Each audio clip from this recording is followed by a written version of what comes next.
So hello everyone आपण माने जानिथिबे जे तृतीय विश्वयुद्ध को बोध हुए आउ बेसी समय नाही आउ जेउ युद्ध स्टार्ट होइथिला एही पेट्रोलियम प्रोडक्ट बा ऑयल रु नहीं जोंटी आज संपर्क खराब हेछि इजराइल एवं ईरान भितरे ईरान एवं यूएस भितरे तेबे सेही ऑयल क्राइसिस आज विश्वव्यापी देखा जीवाकु जाउछि तेबे ता भितरे भारत मध्य बाद पड़ी न पारे बोली आमे आशा करिबा काहेकि ना भारत हेउछि एक हाईली पॉपुलेटेड कंट्री तेबे एई युद्ध भितरे कोन एभली घटना होई जाइछि जोथि पाई भारत रे मध्य एभली क्राइसिस देखा जिबार संभावना रहिछि आउ जेउंटी भारत दो छक्कीरे छिड़ा होइछि जदि एई ऑयल क्राइसिस को मेंटेन करबाकू बा ऑयल क्राइसिस को बैलेंस करबा पाई कि भारत चाहूछि तेबे बोध हुए ताको ईरान सहित भल संपर्क स्थापन करबा पाई पड़िबो जदि ईरान सहित भल संपर्क स्थापन न करूछि इजराइल को पुराना बंधु हिसाब रे सपोर्ट करूछि ताहले बोध हुए एई ऑयल क्राइसिस आगो को देखा जिवो आ भारत एथिरे सफर हेबो अथवा ऑयल रो वैल्यू बहुत किछि बढ़ी जाई पारे या सहित सहित डायरेक्टली रोसई उपरे बा रंधा घरे मध्य यार इंपैक्ट पड़ी पारे इंधन गैस मध्य न मिली पारे बा बहुत अधिक रेट बढ़ी जाई पारे ताले एभली संभावना केउटु उपजुची या पछरे कारण कोन रहिछि जहा को नै स्टेटमेंट डोनाल्ड ट्रम्प को द्वारा कोन दिया जाइछि ईरान ठारू कोन स्टेटमेंट अछि आ भारत एथि नै कोन मत व्यक्त करिछि ए सबुर डिस्कशन आज आमे सेशन में करिबा मु चंदन आपनकु स्वागत करूछि वेदांत क्लासेस को powered by Vedant institute of technology हां आज्ञा आपण माने देखि पारुथिबे एई ऑयल क्राइसिस रो कथा जदि मु कहूछि यह स्टार्ट होउछि स्ट्रेट ऑफ हॉर्मुज रु आपण देखि पारुथिबे स्ट्रेट ऑफ हॉर्मुज जोंटी Gulf of Oman Persian Gulf भितरे ए स्ट्रेट रहिछि दुईटी जलराशि को कनेक्ट करूथिबा एक नैरो जलराशि होउछि स्ट्रेट अजाओ को हमें स्ट्रेट ऑफ हॉर्मुज बोली कहूचे ये होउछि ईरान कंट्री ईरान रो एडमिनिस्ट्रेशन गोटे प्रकार कहि परिबा एई स्ट्रेट ऑफ हॉर्मुज ऊपर रहिछि आ जदि आपण देखि पारुथिबे सीरिया इराक सऊदी अरब ओमान यूएई ये जो सब कंट्री रहिले एमाने पेट्रोल मध्य प्राच्य राष्ट्र जो माने कि विश्व दरबार रे पेट्रोलियम को नहीं फेमस रहिचंती जेउटू अलगा अलगा कंट्री माने ऑयल बा क्रूड ऑयल को एक्सपोर्ट करी थांती जेउटी बहुत कम दाम रे अशोधित तैल को भारत मध्य नहीं थाए आ ऑयल रिफाइनर रे सबुठारू बड़ बा उच्च रे रहिथिबा राष्ट्र होउछि आपणकर भारत जोंटी ऑयल रिफाइनरी पाई कि फेमस रहिछि आ अर्थनीति को मध्य सुदृढ़ करि पारिछि भारत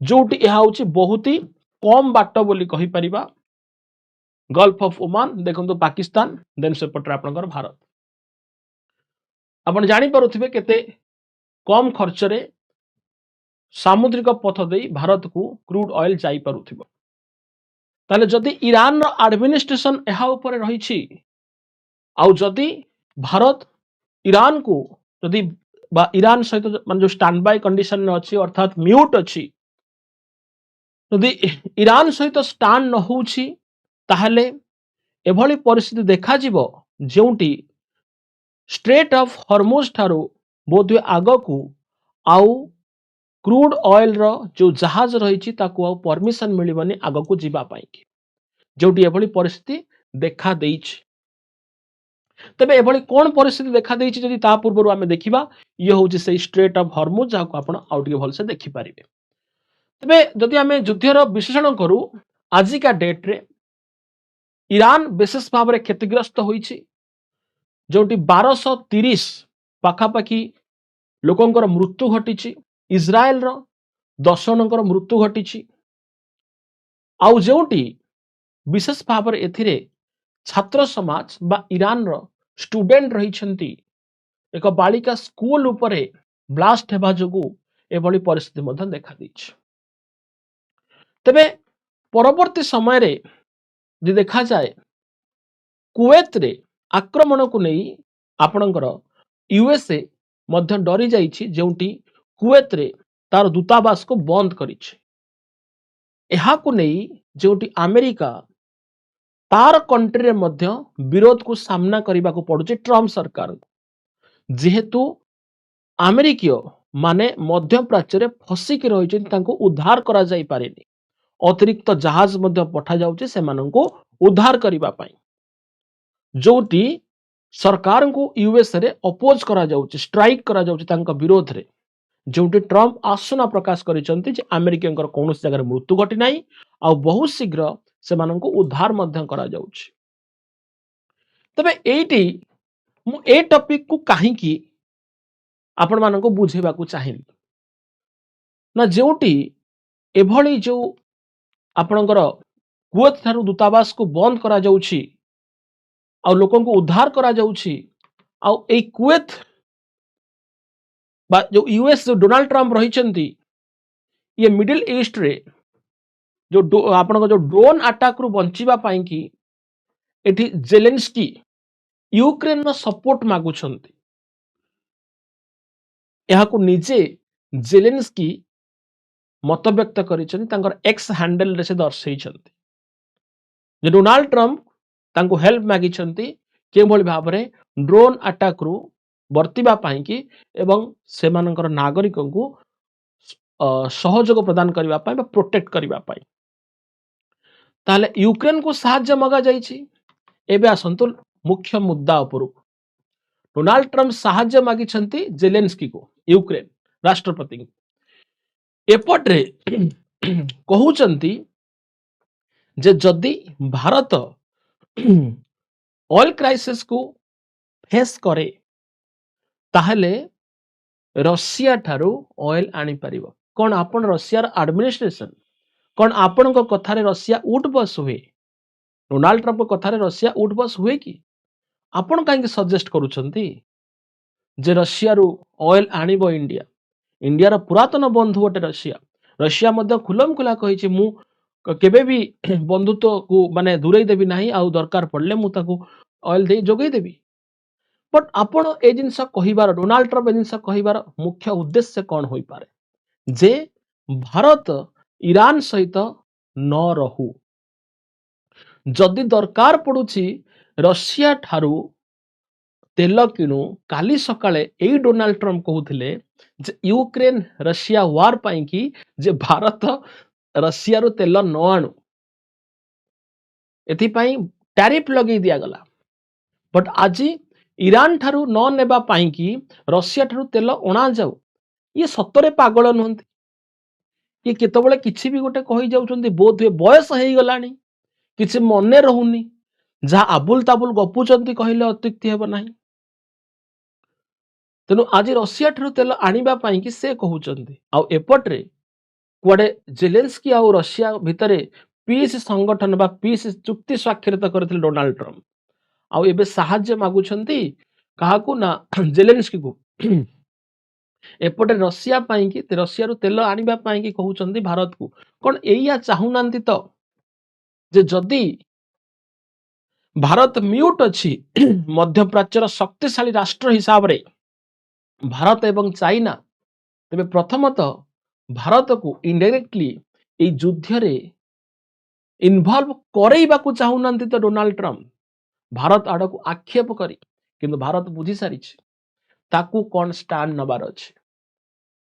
ना से ईरान सहित रही, ना इजराइल सहित, ना अमेरिका सहित चुप अछि, कौन से निष्पत्ति एपर्यंत भी नहीं नाही। जदि ऑयल क्राइसिस हुए ता पाई कि रशिया एक स्टैंड बाय भावे अछि, और रशिया सहित संपर्क मध्य कौन प्रकार भारत क्षुण्ण करी नाही। कारण डोनाल्ड ट्रम्प का भली बंधु, यूएसए भली बंधु को भारत भल से चिन्हि सारी। तबे सबुठ भल कथा होउछि जे ईरान ए युद्ध भितरे मध्य भारत रो विश्वास जितिबा पई चिंता करिछि। भारत रो विश्वास जितिबा पई चिंता करिछि। आपण कहिबे केमिति ना ए स्टेटमेंट को देखिला परे लागे। अमेरिका इज्राएल रो आक्रमण परे हरमुज जो स्ट्रेट रही बंद करिछि ईरान। कौनसी जहाज कटकणा न मानले ध्वंस कर दिया जीव बोली जहाज को चेतावनी मध्य देइछि। किंतु हरमुजर उभय पटे समुद्र रे अटकी रही 36 भारतीय जहाज और 24 पश्चिम रे 12 पूर्व रे अटकी। किंतु कटकणा परे 23,000 भारतीय नाविक मझी समुद्र रे मध्य फसिचंती। आज भारतीय जहाज चलाचल को नहीं सबुज संकेत देइछि किए ना इस्लामिक रिवोल्यूशनरी गार्ड कोर जे कि सबुज संकेत देइछि जे भारत को तेल एक्सपोर्ट हेबो आ सामुद्रिक पथ केवल शत्रु राष्ट्र पाई कि बंद रहिबो से होछि अमेरिका इज्राएल एवं यूरोप आको बंद करिबो किए ना ईरान। तेबे जदि देखिबाकू जिबा भारत सहित ईरान मध्य संपर्क खराब करी नाही। डोनाल्ड ट्रंप जेते जो पटर बुलेई बंकी कहिले मध्य भारत को युद्ध भितर को टाणिबा पाई चाहिए मध्य भारत बुझी सारिछि जे कूटनैतिक स्तर रे ताको किभଳି जितिबार अछि। तेणु निश्चित भावे यह एक सुंदर न्यूज टी थिला जोटी कौन भारत रे ऑयल क्राइसिस आसी जाउछि कौन ईरान भारत पाई कि हरमुज बंद कर देइछि। ये जदि बंद कर दिए निश्चित क्राइसिस आसी पारे किंतु ए पर्यंत सबुज संकेत रहिछि। तेबे आपण माने कमेंट रे जणाइबे जे एहा परे भारतर रणनीति कौन हेबो टुवर्ड्स इज्राएल यूएसए ना Iran pi. Thank you very much समस्त बहुत बहुत धन्यवाद। आहुरी सुंदर अपडेट सहित आपण मानक सामना को आसीबी। Thank you so much and जो माने भी चैनल को सब्सक्राइब करना समस्त सब्सक्राइब करने। Thank you.